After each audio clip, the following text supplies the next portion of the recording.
"If you can't give me a grandchild, then we should consider divorce," Jones declared.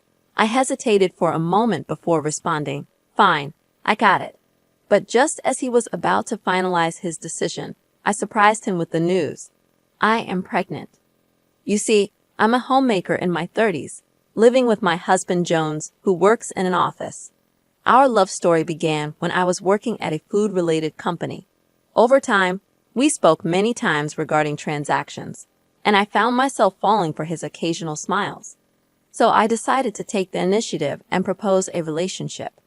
However, when I proposed, Jones rejected me saying, "I'm sorry, I appreciate your feelings, but I already have a girlfriend." Yet destiny had other plans. A month later, he approached me, admitting, "I broke up with my girlfriend, and I would like to be with you." Apparently, since my confession, he couldn't stop thinking about me, which eventually led to his breakup with his girlfriend. I felt guilty for causing their breakup, but Jones reassured me with a smile, saying, "Don't worry about it. It probably wouldn't have lasted long anyway." His kindness saved our budding relationship. After 3 years of being together, we got married. At that time, Jones expressed his desire to have children after marriage and asked if I could stay at home to support him and our future family. I wasn't particularly attached to my job at a somewhat toxic company, so I decided to quit and become a full-time homemaker. The transition from a working woman to a homemaker turned out to be more challenging than I expected.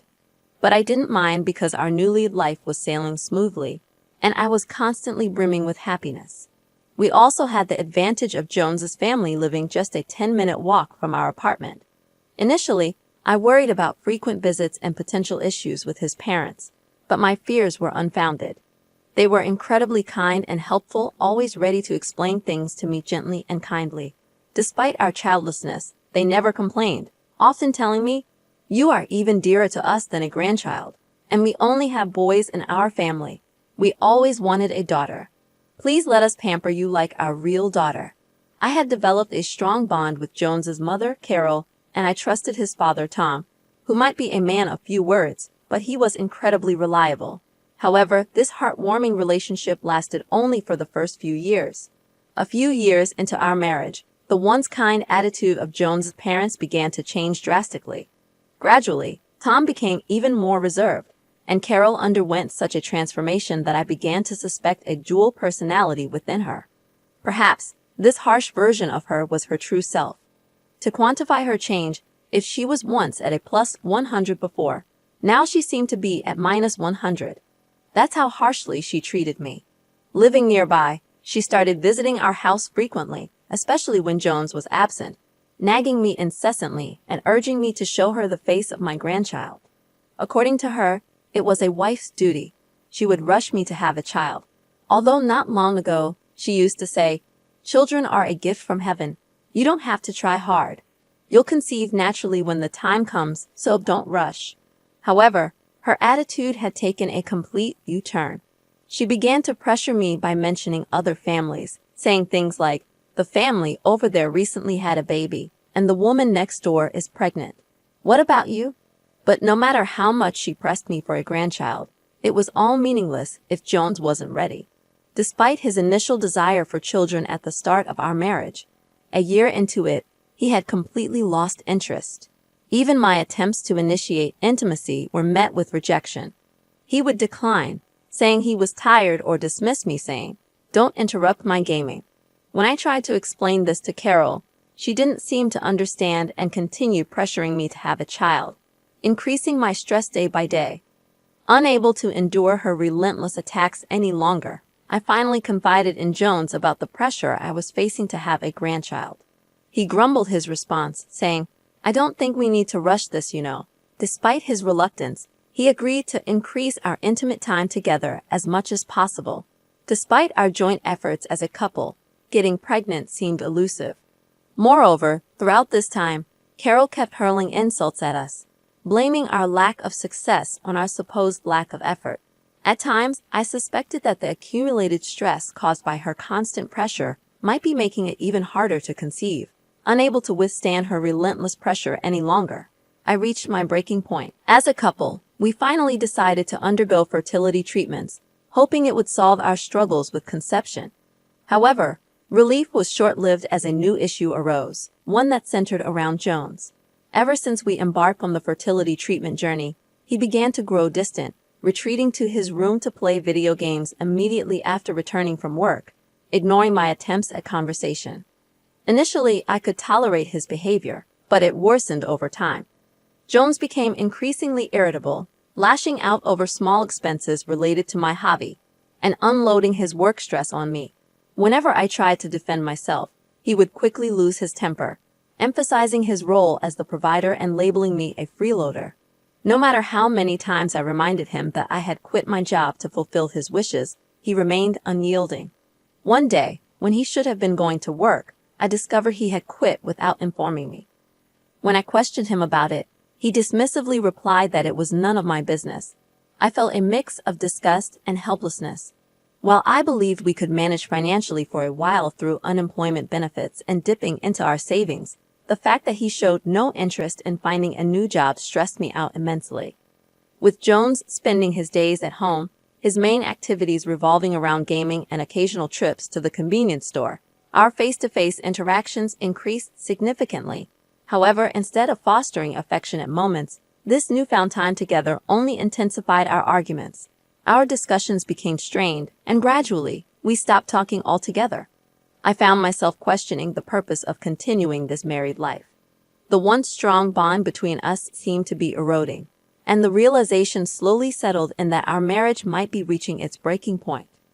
I began contemplating an escape from the dismal situation. One day, utterly fed up with Jones idling away his time, playing games at home like a child, I confronted him. "You're not a kid. Stop playing games all the time and start looking for a job," I admonished him sternly. His response caught me off guard. "Oh, by the way, my mom told me that if we can't have a baby, we should get a divorce," he said casually. To my surprise, I felt a surge of gratitude towards Carol, something I never anticipated. After all, I was pregnant. I had discovered this during a recent checkup, planning to tell him that very night. However, now it seemed like the right decision not to disclose the news. With newfound determination, I said, "Okay, got it." I retrieved the already filled-out divorce papers from a drawer and handed them to him. He seemed taken aback, clearly not expecting me to agree to the divorce, let alone produce ready-to-sign papers. He stuttered and froze on the spot, his usual domineering attitude nowhere to be seen. He appeared dumbfounded. Though he seemed on the verge of saying something, the weight of his mother's words weighed heavily on him. Eventually, he reluctantly signed the divorce papers, continuously sneaking glances at me. Later, we gathered to discuss matters like property division. In reality, we didn't have much in terms of assets to worry about. While he had previously complained about my spending habits, it turned out he was the one with the more reckless financial behavior. He not only played games at home, but also spent significant amounts of money at game centers, depleting his finances. We had no savings or assets to split, and Jones realized this with growing dismay. Despite this, he pointed to a passbook with considerable savings, suggesting we divide that as well. However, I informed him that this savings account was not subject to property division. "This is the savings I accumulated before our marriage, so it is not part of property division," I explained calmly. His face paled even more. He then tried to claim rights over the condo we lived in. Unfortunately for him, the condo was in my name, and I had already put it up for sale. "You can't live here anymore. It would be a nuisance, so please leave immediately," I said with a smile. Besides, I thought this condo would become too small in the future, so I've been saving up for a new home, I added, watching his disbelief as I calmly asserted my independence. Saving money had always been my hobby, even when I had a regular job before marrying Jones. I had managed to save a significant amount, which I used to purchase this condo during a period of rapid advancement in my career. As a result, I owned substantial property. Even with the funds from selling the condo, I could afford to build a decent house downtown. Of course, all these assets were acquired during my single days, making them exempt from the current property division. It appeared my husband was unaware of this, as he seemed to believe he would be entitled to half of my assets. Upon realizing he wouldn't be part of the asset division, he was in a state of shock. We continued discussing, but he couldn't recover from his shock. With little left to discuss, the conversation ended swiftly. I submitted the divorce papers at the city office, and our divorce was finalized without a hitch. A few months later, I returned to my parents' home, where I received their unwavering support during the birth of my child. I safely delivered a healthy baby boy whom I named Ethan, a name borrowed from the Bible. Now, I spent my days contentedly with my loving child and parents. Of course, I hadn't informed Jones about our child, fearing Carol's interference if she found out. Meanwhile, Jones, who was evicted from the condo, retreated to his parents' home, but seemed to have become a recluse due to the shock of the easy agreement to the divorce. Occasionally, when he ventured out, his appearance seemed so suspicious that he often attracted the attention of law enforcement, making his situation quite pitiful. Later, I heard that he had quit his job due to interpersonal relationship issues. Apparently, he had a contentious attitude even at the office, especially disliked by female employees, leading to his isolation. Unable to cope, he abruptly quit one day. Perhaps he had always been that way, only showing kindness in front of me, a deceptive facade. 3 years later, I worked as the manager of a craft store, and it became a regular haunt for me. Around that time, the store owner approached me with an unexpected proposition. "I'm getting old and thinking of retiring. If it's all right with you, would you like to take over this store?" Considering my parents' active help with childcare, I had ample free time. The idea of having a job to keep myself occupied seemed appealing. Besides, declining the offer would inconvenience many regular customers, so I accepted without hesitation. As I was serving one of the occasional regular customers that day, I received an unexpected visit from Carol and Jones. Their thinly veiled flattery about the store irritated me. "Well, what brings you here?" I inquired.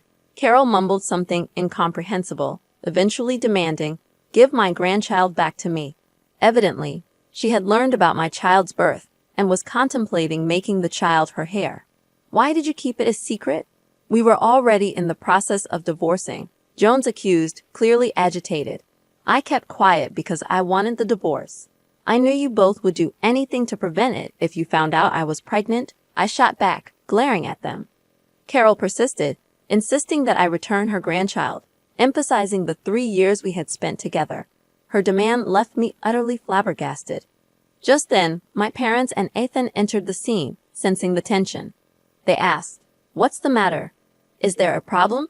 It appeared that they hurried over after receiving a message from a regular customer. Spotting Ethan holding hands with my parents, Carol approached him, cooing, "Oh, how cute. He looks just like Jones when he was a child." "Look, I'm your grandma." I attempted to intervene, but Ethan, with surprising determination, declared, "I only have one grandma," and hugged my mother. Consequently, my mother politely asked Carol to leave. However, Jones attempted to forcibly take Ethan away from my parents, shouting, "Just give the kid to my mother." I stood in front of him, trying to protect Ethan, but my physical strength was no match for his. I was easily pushed aside. Jones was inches away from grabbing Ethan's arm when, out of nowhere, my father executed a perfect shoulder throw, sending Jones flying into the air. I looked up in astonishment to see my father, a skilled police officer who had even competed in national championships during his student days. Jones, completely unaware of my father's abilities, could only stare in pain and shock. My father, unfazed, said, "If you intend to bother my child and grandchild any further, I'm ready to take necessary actions. What do you want to do?" He showed his police badge to Carol, who turned pale, and they both hurried away. I never found out what happened to Carol and Jones after that, and frankly, I didn't want to know. Several years later, Ethan began aspiring to become a police officer, inspired by my father's courage and skills. "When I grow up, I'm going to be a police officer too, so I can protect Mom," he declared. Under my father's guidance, Ethan diligently worked on his studies, and his martial arts skills became unbeatable among his peers. I plan to continue watching over my wonderfully grown son, grateful for the support and protection my father had provided. Thank you for watching this video until the end. If you found the content relatable, please consider leaving a positive rating and a comment.